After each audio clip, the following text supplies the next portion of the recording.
Como sabemos, lo principal en estas técnicas son tener la vía aérea en más, como digamos que la vía aérea es una de las altas prioridades que tenemos que tener en el paciente crítico, ¿no? Es una técnica que requiere de ayuda personal, exquisitamente del personal de enfermería especializado en estas técnicas, ¿no? En estas maniobras que para ayudar tanto al grupo profesional que está encargado de la reanimación del bebé a hacer una excelente, digamos, reanimación cardíaca al paciente o brindar una excelente ayuda al paciente neonato que nace deprimido, ¿no?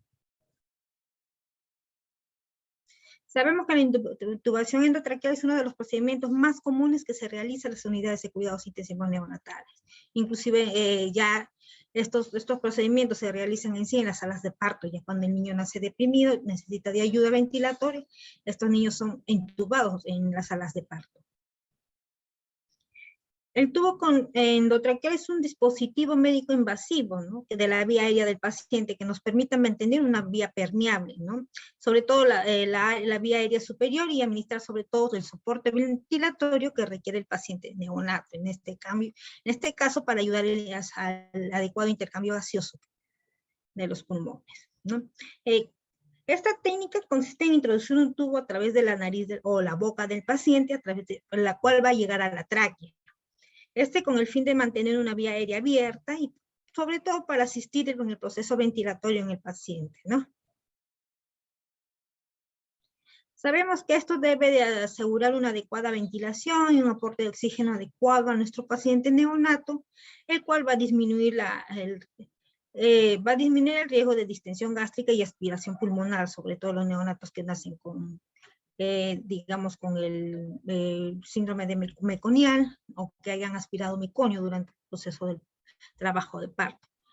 Permite administrar medicamentos durante la reanimación cardiopulmonar y sobre todo nos va a facilitar la aspiración de secreciones que el bebé tenga dentro de sus pulmoncitos. Además, durante el RCF, esto nos va a facilitar lo que es la sincronización del el masaje cardíaco y lo que son las ventilaciones para reanimar a nuestro paciente. ¿Cuándo se debe de colocar un tubo endotraqueal? Cuando ya hemos hecho todo el procedimiento del algoritmo de reanimación cardíaca y aún no tenemos una efectiva frecuencia cardíaca en el neonato, ¿no? La respuesta de la frecuencia cardíaca siempre es menor o igual a 60 por minuto. Entonces, ahí nosotros tenemos que tomar la decisión de colocar un tubo endotraqueal. En este caso, si hay una presencia de meconio durante el trabajo de parto y el niño haya aspirado meconio.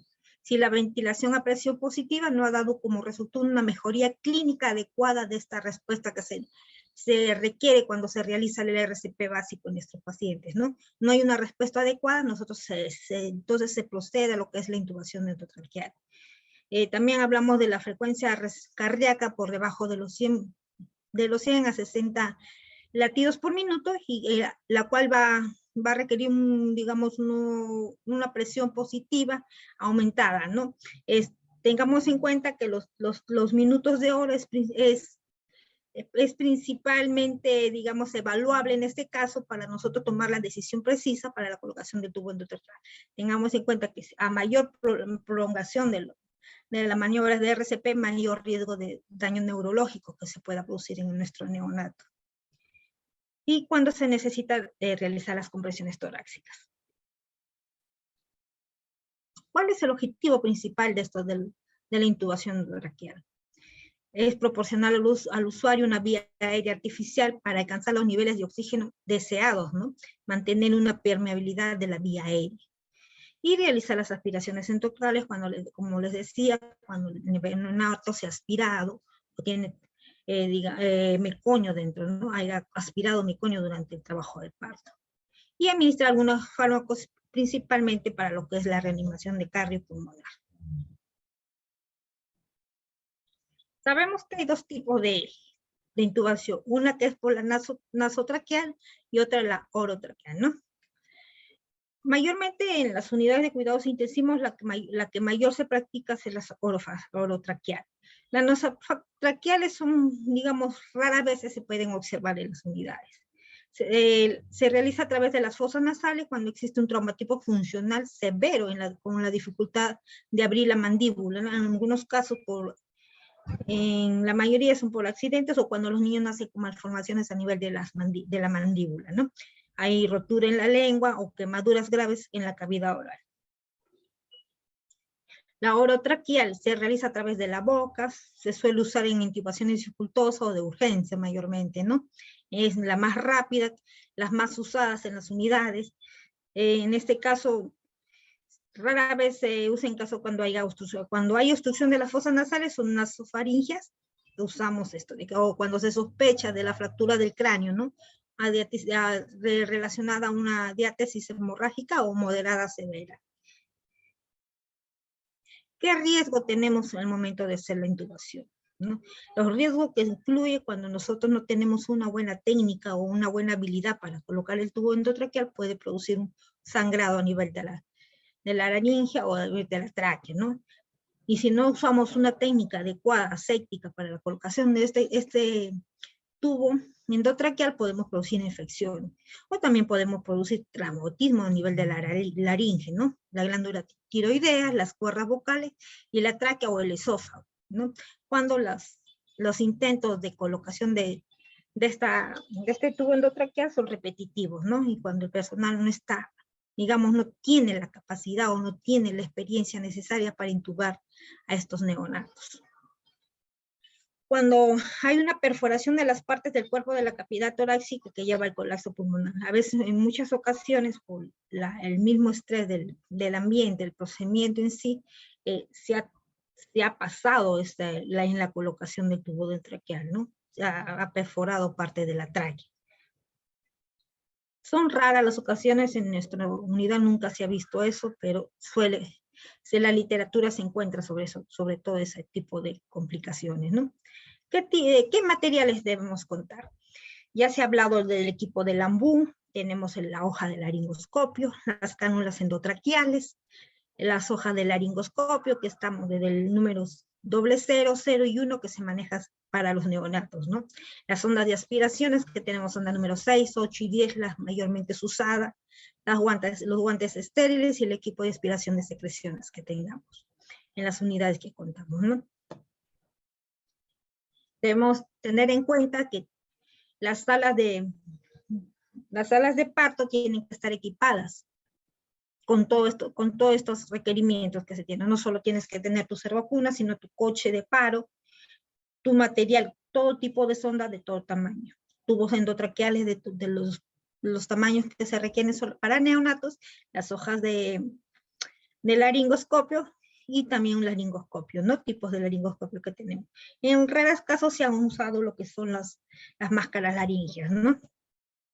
Tenemos los tubos 2.5, 2, 3, 3.5, hasta 4, 4.5 que podamos tener las unidades. Aquí le hablaba de las cuchillas 00, 0 y 1 que tenemos en la unidad y el laringoscopio, especialmente, ¿no? Como le decía, la única máscara laringea suficientemente pequeña para usar para el recién nacido es la que tenemos para los niños que recién pesan menos de 5 kilos, es el número de esta máscara laringea es número 1. Aquí están las partes. Ustedes, como me pregunté, es igual a la del tubo y aquí tiene el para adaptar a lo que es el AMBU, ¿ve? El adaptador para el AMBU. La línea de insuflado para hacer presión en esa zona para que ya no se movilice la máscara laringea y se permanezca en la zona, ¿no? Para dar ventilación, oxigenación a los pulmones. Esta es la forma como queda la máscara laringea a nivel de la tráquea, perdón, de lo que es la entrada para el orificio, las cuerdas vocales y todo lo demás. El tamaño va a depender también de la edad gestacional del paciente y el peso del paciente, ¿no? Se puede estimar este tamaño teniendo en cuenta la edad gestacional. Por eso se requiere que las mamitas, cuando hacen la anamnesis en la mamá, la gestante, sean las preguntas necesarias para tener una adecuada información para dar sobre la edad gestacional que pueda tener el bebé, ¿no? Cuando nace. Para determinar la medida de este punto, vamos a hacerlo, la medida a nivel de los labios o a la profundidad del tubo endotraqueal, ¿no? Hay una regla para seguir en esto para lo que es las medidas, ¿no? El tamaño del tubo va a ser por debajo de 1 kilo, va a ser la de digamos, el peso de 1 a 2 kilogramos, vamos a tener el diámetro de 3 milímetros, ¿no? Como le decía, menor de 1 kilo es 2.5. Y entre se encuentra mayor de 2 kilos a 34 semanas es la 3.5.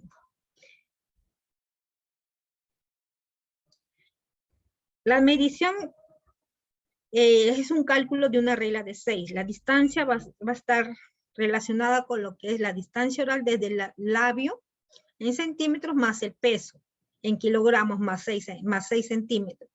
Esto es lo que te va a dar la medida de la cantidad de centímetros que tú vas a introducir en lo que es el tubo endotraqueal. La distancia de la narina es igual al peso de kilogramos, igual más por 1.5 más 6. Son las reglas que se utilizan en la unidad de cuidados intensivos, ¿no? La regla de los 6. Puedo sobreestimar la distancia también del tubo endotraqueal oral o subestimar la distancia nasal, también cálculos específicamente, ¿no? Sobre todo en menores de 700 gramos.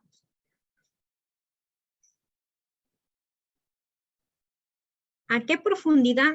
Aquí les presento un cuadro donde les dice la profundidad que puede estar, un cálculo aproximado de lo que la profundidad en la que puede introducirse este tubo endotraqueal, ¿no? En los neonatos. Si son de 3 a 24 semanas, el tubo endotraqueal, la profundidad va a estar en 5.5 centímetros, ¿no? Si el peso es de 500 a 600 gramos. Si es de 25 a 26, de 6 centímetros y sucesivamente, ¿no? De acuerdo a las semanas de edad gestacional que tenga el bebé, ¿no? Hay puntos de referencias anatómicas que nosotros debemos de seguir para la colocación de este tubo endotraqueal, ¿no? Tenemos que tener en cuenta lo que es el esófago, que es el paso que existe entre la garganta hasta el estómago, la epiglotis, que es la estructura en forma de párpado que sobresale de la glotis, la bayécula, que es la bolsa formada por la base de la lengua y el epiglotis. Aquí los ven. La laringe, que es la porción de la vía aérea que conecta la faringe con la tráquea. Aquí vemos lo que son las cuerdas vocales, el esófago, los epiglotis, la bayécula, y esa es la exposición que tiene que adoptar lo que es cuando se coloca lo que es el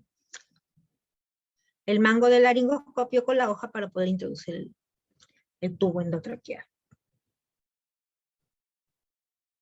También debemos tener en cuenta lo que es la referencia de la glotis, la apertura de laringe, que es la apertura de laringe que conduce a la tráquea, ¿no? Digamos está flanqueada por las cuerdas vocales, ¿no?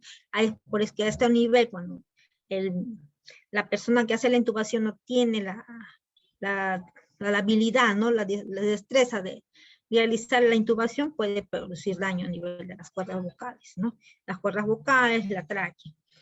Aquí observan una figura, ¿no?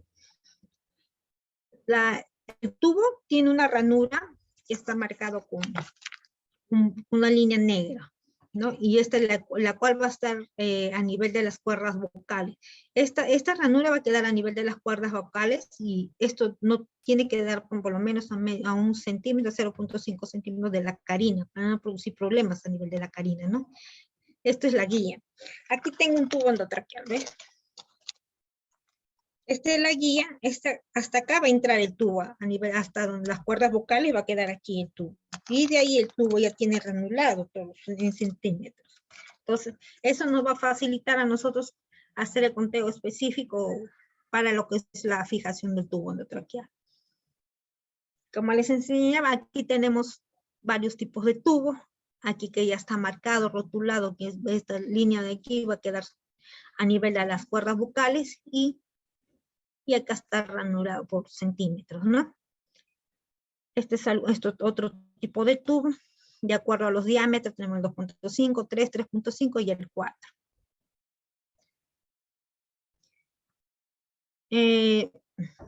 Inmediatamente que nosotros hacemos la comprobación de la ubicación de este tubo endotraqueal en la vía aérea, se puede establecer un canógrafo que va a medir lo que es la cantidad de CO2, ¿no? Y a través de la auscultación nosotros también vamos a comprobar que el tubo está bien posicionado, ¿no? A ambos campos pulmonares, la entrada del flujo de oxígeno debe ser igual, ¿no? Al igual presión. Esto nos va a certificar, y esto va a ser certificado con el aumento de la frecuencia cardíaca, lo cual vamos a garantizar que nosotros, el tubo endotraqueal está bien posicionado, ¿no? Cuando la intubación es necesaria, se recomienda un monitor cardíaco.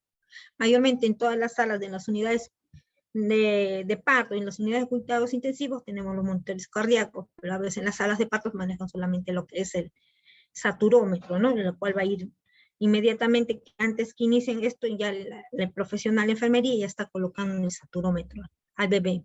Esto nos va a ayudar bastante a lo que es ver la frecuencia cardíaca del bebé. Si en este caso el saturómetro estaría fallando, la auscultación es otro paso para nosotros comprobar lo que es la frecuencia cardíaca. Hay formas de cómo nosotros debemos sostener lo que es el laringoscopio, ¿no? Agarramos con la mano menos diestra, y la mano diestra es la que va a introducir el tubo endotraqueal. Y es una forma de L que nosotros tocamos, digamos, mi laringoscopio es este. Mi hoja está acá, lo que debo hacer yo es colocar mi dedo pulgar aquí a nivel de medio del laringo, mis 3 dedos acá y mi dedo, digamos, y mi último meñique está colocado así a nivel de la que es la hoja del laringo. Esto no me va a permitir maniobrar de esta forma para la colocación de la hoja del laringo dentro de la boca del bebé, el cual nos va a ayudar a visualizar bien lo que es la parte de la laringe, las cuerdas vocales, para poder colocar lo que es el tubo endotraqueal, ¿no?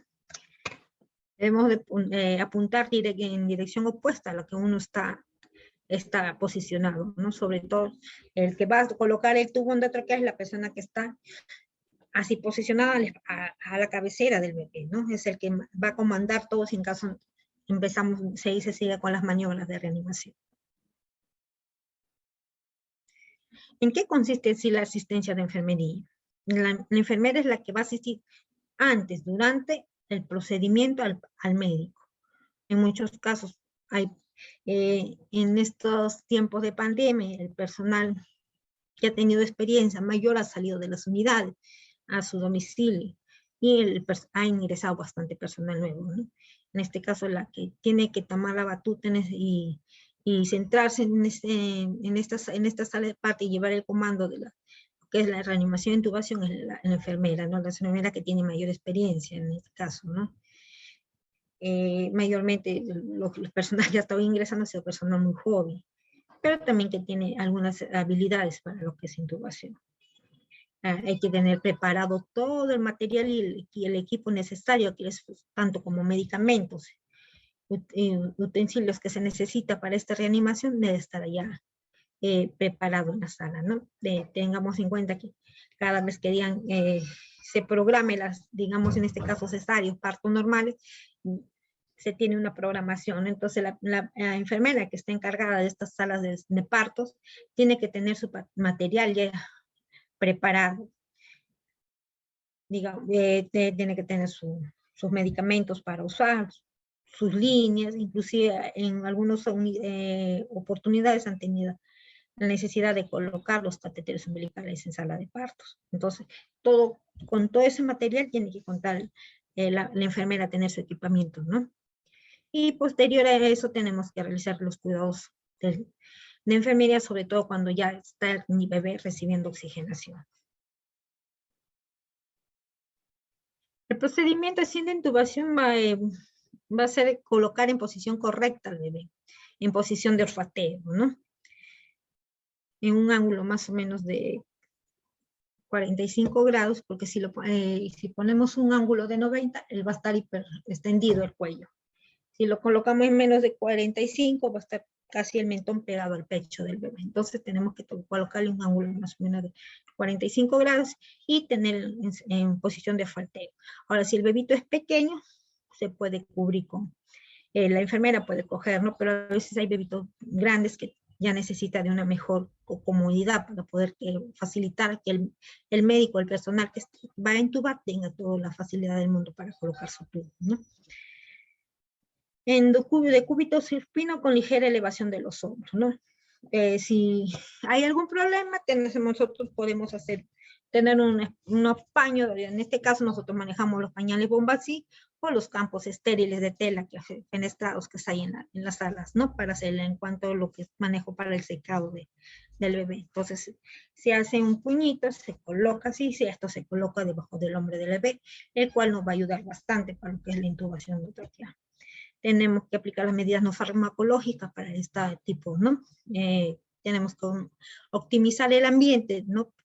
Tenemos que mejorar la temperatura, la luz, las voces y los ruidos adicionales que se producen dentro de las salas de parto o dentro de las salas de operaciones, ¿no? Este es el saturómetro que se tiene en algunas salas. Hay varios tipos de saturómetros. Tenemos el NELCO, el máximo, el máximos. Tenemos los... ya me se pasa. Hay unas cunas de transporte que vienen con sus propios saturómetros, en la cual nos va a indicar la saturación de oxígeno y la frecuencia cardíaca del paciente y cómo se produce la onda, ¿no? Nosotros tenemos en casos de, en algunas ya, digamos, incubadoras modernas que se están adquiriendo en las unidades, algunos ya traen como incorporados en las incubadoras de transporte los saturómetros, ¿no? Que van a marcar no solo la frecuencia cardíaca, la saturación, sino te van a dar la temperatura del paciente y todo. Debemos de confirmar que la temperatura, la saturación del oxígeno, la frecuencia cardíaca, en este caso a veces hay monitores incorporados en las salas de parto que nosotros utilizan para lo que es el monitoreo, ¿no? En este caso. Hay que confirmar la permeabilidad de la vía endovenosa y hay que hacer las mediciones para elegir la mariposa de fijación adecuada, en este caso, de estos saturómetros. Sabemos que tenemos que colocar en la mano derecha para tener la saturación preductual en este caso, ¿no? La que nos va a ir más flexible en este momento, lo que más necesitamos. Use el dedo índice o pulgar para el derecho para abrir suavemente la boca del bebé y esto nos va a facilitar para la introducción de la hoja del laringoscopio, ¿no? En la línea media y deslizar suavemente sobre la lengua a través de la orofaringe hasta que la punta se encuentre en el espacio, ¿no? Entre la base de la lengua y la epiglotis. La báscula más o menos, la pala baja suavemente y va a arribar a unos 30 o 45 grados, ¿no? Por el extremo de esta pala, ¿no? Esta es una proyección. Cuando nosotros hacemos la proyección, este laringoscopio nos va a dar una luz, la cual nos va a ayudar, nos va a permitir visualizar las partes, ¿no? Y ver dónde está posicionado para poder colocar el tubo endotraqueal. Vamos a tener que levantar todo el laringoscopio por la dirección en lo que cual colocamos el mango del mismo, en esta posición, y aquí la luz se va a prender y nos va a facilitar el paso. Vamos a ver la lengua, la báscula y la epiglotis. Y aquí vamos a poder introducir el tubo endotraqueal, ¿no? Entre la posición que toma el que coloca el tubo, aquí se observa la luz del laringo, la cual permite facilitar mucho lo que es para la colocación del tubo endotraqueal. En algunos casos, el ayudante hace presión a nivel de la epiglotis y va a facilitar la abertura y la apertura para entrar a la laringe, ¿no? Y esto nos va a ayudar a visualizar mejor y esto va a facilitar que la persona que está intubando sea más rápido y factible para colocar el tubo de traqueal. Esto también se hace en forma de suave, porque también tengamos en cuenta que el bebito, de acuerdo a la edad gestacional, sus huesos son bien frágiles, ¿no? Sus cartílagos son frágiles, podemos producir daño también a nivel de esta zona.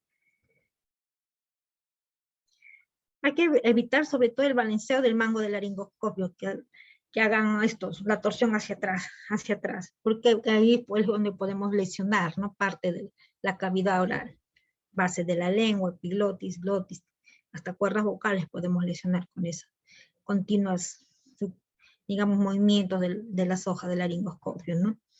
Se logra visualizar más o menos en un tiempo de no mayor de 40 segundos. Esto debe ser, la técnica debe ser rápida, el procedimiento debe realizarse rápidamente, ¿no? Hay que retirar el laringo con cuidado y administrar ventilación a presión positiva cuando ya nosotros certifiquemos que el tubo está adecuadamente colocado en posición, ¿no? Si hay una buena visualización de la glotis abierta, hay que introducir el tubo, ¿no? Con la mano derecha, la mano diestra que nosotros tengamos que una mayor que la tenemos más alta, ¿no? Y más o menos el tubo está a 1 a 2 centímetros de las cuerdas bucales, ¿no? Como marca, de acuerdo al tamaño del tubo, va a ser el tipo de, digamos, la marcación que tenga para colocación, hasta donde se puede introducir. Es a nivel de esta ranura, de esta marca que tiene acá arriba en la parte superior, es con lo que va a entrar, hasta donde va a quedar a nivel de las cuerdas vocales.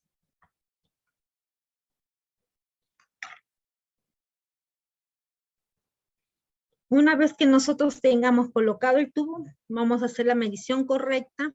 Ya comprobamos que el tubo está bien posicionado, entonces vamos a hacer la medición correcta para nosotros hacer la fijación de este tubo endotraqueal. Como se dan cuenta aquí, está marcado por centímetros. Este está 9, 10, 11. Y de acuerdo a la medición que tenga la edad gestacional del paciente, se va a hacer la colocación de marca, ¿no? Mayormente se fija con una cinta especial que nosotros tenemos para la fijación del catéter, del tubo endotraqueal, la cual va a quedar perenne, ¿no? Que nos facilita el riesgo de que esta cinta se pueda despegar y que el tubo se salga. También se puede conectar un equipo de canografía para confirmar que estamos en vía aérea, ¿no? Esto para medir lo que es el CO2. Mientras tanto exista bajos datos indirectos de intubación adecuada, hay que auscultar, ¿no? La comprobación en sí de lo que nos da que el tubo está bien colocado es la auscultación. Desde cuando auscultamos ambos campos pulmonares y hay aumento de la frecuencia cardíaca y la saturación de oxígeno comienza a aumentar, comprobamos que el tubo está bien posicionado, ¿no? Y el movimiento torácico hay movilidad en el tórax, ya empieza el bebé a respirar, hace los movimientos torácicos musculares, ¿no? Hay que asistir adecuadamente, la auscultación que nos confirma la simetría de la ventilación a este nivel, ¿ve? Ambos campos se auscultan, para escuchar ruidos también, y que en cuanto a lo que es la fijación del tubo endotraqueal, hablamos hay muchas fijaciones, ¿no? Hay muchas formas de fijar, en forma de mariposa, en forma de T, para fijar el tubo. En otras instituciones fijan en forma de pantaloncitos para colocar el tubo, ¿no? Y fijar el tubo y usan otros aditivos para que el tubo no se movilice. Y también, ya una vez que el bebé ha recibido la ventilación y ha sido reanimado y ya salió de ese proceso, pasa a las unidades de cuidados intensivos, entra ventilación mecánica si es que lo requiere, o si no pasa CPAP, si ya está estable, y se hace en caso del paciente continúe intubado, se hace una verificación por placa radiográfica.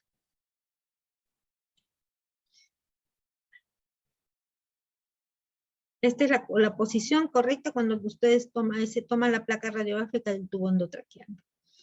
Está adyacente a la segunda vértebra torácica, ¿ve? Hacia el segundo espacio intercostal. Ahora vamos a ver un video, el cual va a ser más específico, en sí el procedimiento en todo el momento de la acción, ¿no? Cuando reciben al bebito y están reanimando y empiezan el proceso de intubación de tráquea. En este caso, el médico utiliza una guía, que en algunas instituciones lo usan, en otras no. Mayormente en la institución no usamos la guía, directamente le colocan el tubo endotraqueal. Ahí, escuchemos, por favor.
Ahí están ocultando las bases de los pulmones.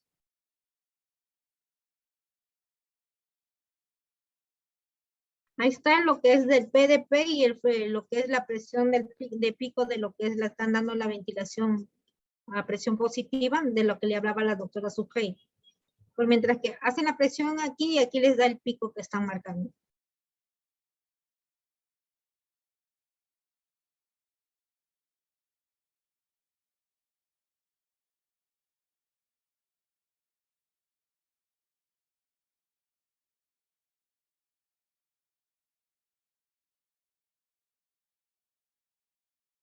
Nuestra unidad no cuenta con este equipo, pero tenemos otro equipo que va adaptado, conectado a lo que es la incubadora en transporte, que también tiene para dar pico y PDP para la reanimación.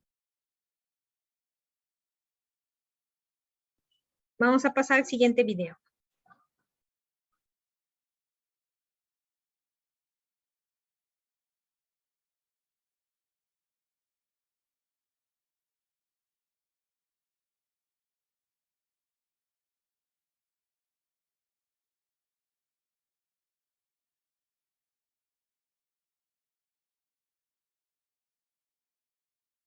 Escuchen atentamente lo que dice la colega.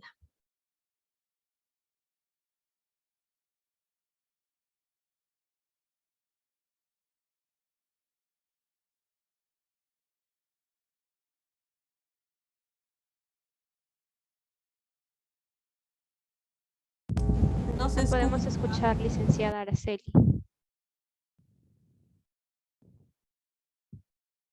Perdón.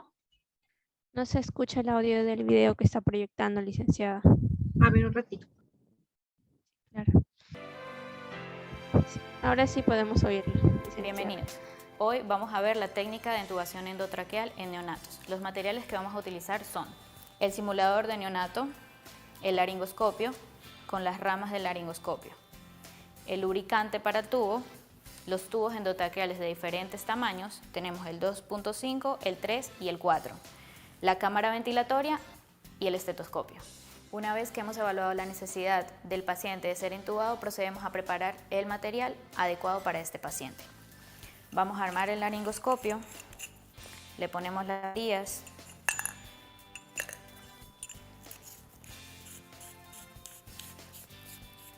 y escogemos la rama adecuada para él. Tenemos dos ramas en este momento. Las dos son rectas, esta es 0 y esta es 1. La forma para saber qué rama es la adecuada para el paciente es ver desde el ángulo de la mandíbula hasta la comisura labial. Como podemos ver, esta sería la rama adecuada para este paciente.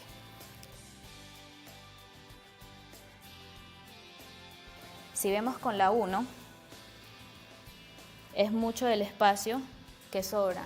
Por lo tanto, vamos a utilizar en este caso la rama recta 0. Y armamos el laringoscopio comprobando que la luz encienda.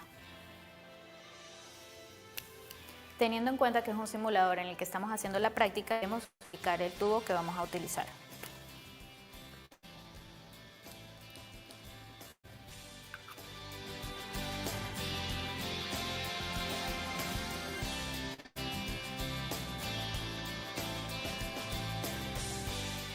La posición es importante para abrir la vía.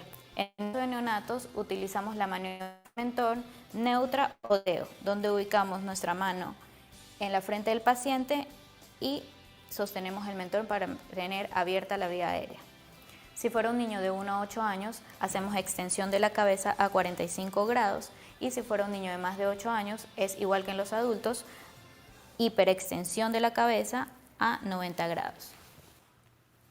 Lo dejamos ubicado entonces con la maniobra del olfateo. Procedemos a hiperoxigenar al paciente utilizando la maniobra CE para evitar cualquier escape de aire. Una buena técnica es aguantar nosotros mismos la respiración mientras estamos haciendo el procedimiento para saber cuánto tiempo nuestro paciente está sin ser oxigenado. Cogemos el laringoscopio con la mano izquierda y lo introducimos por la comisura labial derecha, empujando la lengua del paciente hacia el lado izquierdo.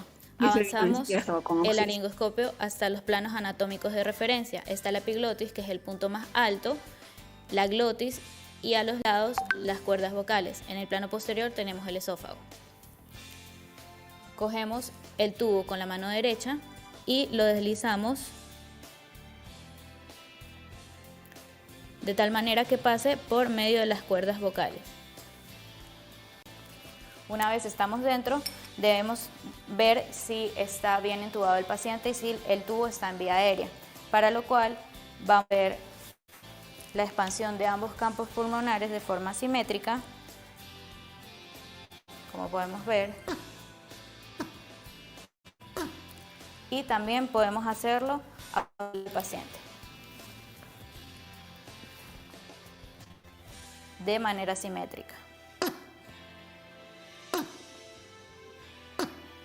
comprobando que ambos campos pulmonares están siendo ventilados. Otra manera que podemos utilizar es el oxímetro de pulso. Una vez que ya sabemos que estamos en vía aérea, procedemos a fijar a la comisura labial derecha el tubo endotraqueal y continuamos oxigenando a nuestro paciente. Hemos terminado nuestra práctica. Espero que este tutorial haya sido de mucha ayuda para ustedes y nos vemos en la próxima clase.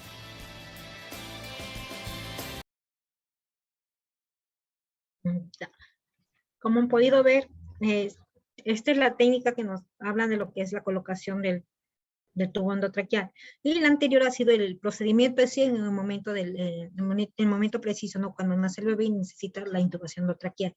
Pero hay algunas cositas que ustedes han podido observar ahí durante la colocación en vivo del tubo endotraqueal. ¿Alguna pregunta hasta el momento? Quiero hacer, pedirles que pueden activar su audio y en forma ordenada decirme lo que han podido observar, ¿no? Qué cosas se han llevado, ha pasado cuando se ha hecho la intubación en vivo, ¿no? Sí, ¿Qué a ver, cosas han observado? Sí, licenciada, aquí tenemos una consulta de una licenciada. Ok, ¿podría mostrar cómo se pasa el tubo endotraqueal al médico, por favor?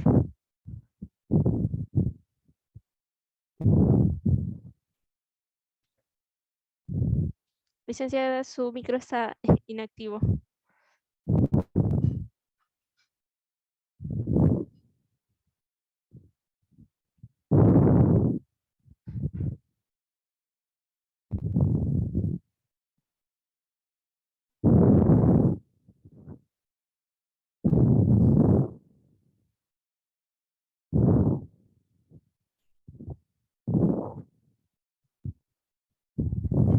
¿Me pueden visualizar? Sí, ahora sí. Ya. Licenciada, ¿nos va a mostrar algo, verdad? Sí, acá tengo un tubo endotraqueal. ¿Ven? ¿Cómo está sellado y todo? Licenciada, ¿podría bajar un poco su cámara? Como está muy arriba, no podemos visualizar. Ahí está, ¿Ahí? muy bien. Sí, perfecto, Ya. perfecto. Miren, cuando nosotros pasamos el tubo endotraqueal, el paquete viene con esta apertura aquí. Entonces nosotros lo que hacemos es abrimos el tubo, el paquete en esta forma y pasamos así el tubo al médico. El médico jala el tubo endotraqueal con sus guantes estériles y me retira en esta posición. sobre todo él más, la mayoría usa, es diestro, ¿no? Jala, la enfermera le presenta así el tubo y él jala y procede a la colocación. Mete primero, introduce de esta forma, en esta forma y de ahí gira. Una vez introducido, lo gira. Y ahí ya recién nosotros visualizamos la cantidad de centímetros que se ha introducido, se fija de acuerdo al tamaño del paciente. Digamos que este paciente se le tiene que fijar el tubo en 8 centímetros, hasta acá. Entonces, este marca tiene que estar al nivel de la comisura labial y ahí recién hacemos la fijación del tubo. La forma como fijamos es distinta en varias instituciones. Nosotros, como le decía, fijamos en forma de T. El tubo está en medio, casi en medio de la comisura. Fijamos a ambos lados y el tubo se centra. En algunos casos, el tubo se va hacia la línea angular y se le fija ahí, ¿no? En forma de Y, la fijación, ¿no? En otro caso, hacen en forma de pantaloncito. Y colocan un aditivo como un tubo de silicona que introducen al tubo y lo dejan fijado en esta posición. O sea, el tubito va así y en esta posición lo fijan a la boquita y ya el tubo ya no se moviliza. El pantaloncito envuelve a la parte de aquí del tubo del silicona que se le adhiere a este tubo y se fija y ya no se mueve mucho el tubo. Tuvimos en el hospital tratando de incorporar esta técnica, ¿no? Pero no todos nos facilitaban este procedimiento, ¿no? A algunos médicos no les gustaba la forma como se entubaba de esta manera. ¿Alguna pregunta? Sí, tenemos otra consulta de parte de la licenciada Kelly Ríos. Nos dice, ¿la guía en el tubo lo colocamos nosotros o el médico? No, la guía la coloca el médico. Algunos médicos no usan guía. La mayoría de médicos, al menos en mi institución, no usan la guía. Lo hacen de frente, manual. No usan la guía. Por la dificultad que se tiene como para que lo puedan retirar, como han visto en el video. Perfecto. Muchas Licenciada gracias, Araceli, buenas licenciada Kelly. tardes. Hola, ¿cómo estás? Bien, quisiera pedirle por favor, no sé si ahora o si no en la práctica, para que nos pueda enseñar las diferentes formas de cortar el adhesivo para la fijación del tubo endotraqueal de manera efectiva. Yo creo que también habrá que adherir ahí la colocación del, ¿cómo se llama? Del tubo endotraqueal. No, Si es no de me, la, si cuando no se me usa el, ajá. Si no me equivoco, discúlpame, si no me equivoco, creo que hay un tema sobre fijación de tubo endotraqueal. Ya. Voy a revisar, si no mañana ya llevo y hago Claro, como ha les hablado enseño cómo usted la cortar. forma de pantaloncito en Y, entonces ya un poco que Sí, no puedo hay imaginar. varias, Claro, sí, hay varias ok, formas, sí, no te preocupes. ya, Voy a tratar gracias. de que mañana, conversando con los demás ponentes, a ver si se da un tiempecito para hacer lo que es enseñarle la fijación del tubo. Gracias. De nada, Nelia. Ok, ¿Alguna muchísimas otra pregunta? gracias. Vamos, bueno, si tuvieran alguna otra pregunta, recuerden que lo pueden escribir mediante el chat o también pueden activar sus micros, ¿no? Tal como la licenciada Nelida lo ha realizado. Una pregunta, Adelante, licenciada por favor. Araceli, Buenas tardes, dígame. ¿qué cinta o qué esparadrapo especial utilizan para fijar el tubo? Porque, Mira, o sea, hasta la fecha no hemos conseguido ya. Mira, nosotros, este esparadrapo nos los traían de España, un marroncito de fijación, pero ahorita te mentiría si te diría que lo tengo a la mano la marca del esparadrapo. Hemos probado con varios esparadrapos, pero la dificultad con esto es que esto se despega muy rápidamente. Entonces, por el tema de pandemia, ya la licenciada que nos proveía de este esparadrapo tuvo que salir a aislamiento y ya no pudo viajar, ya no tuvo la manera de adquirir más el esparadrapo, ¿no? Pero para el día de mañana yo te puedo conseguir la marca y a ver si me agencio del esparadrapo para enseñarle cómo se corta. ¿Estamos? Porque ahorita no lo tengo a la mano el nombre del esparadrapo. Es un esparadrapo marrón, tipo tela, que se adhiere muy bien a lo que es a la piel del bebé. En todo caso, nosotros también para facilitar esta adhesión a la piel usamos el cabilón para que se fije mucho mejor.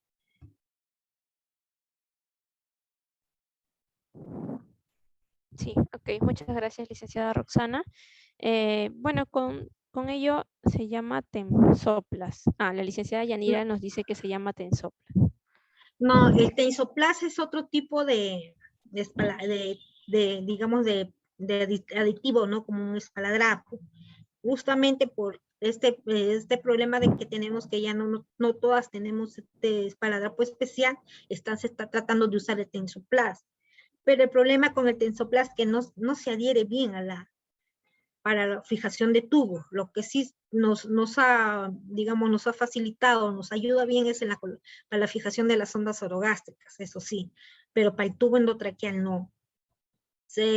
No nos dura mucho tiempo, lo mucho nos durará un día si se despega. En cambio, el espaladrapo que nosotros usamos nos dura buen tiempo.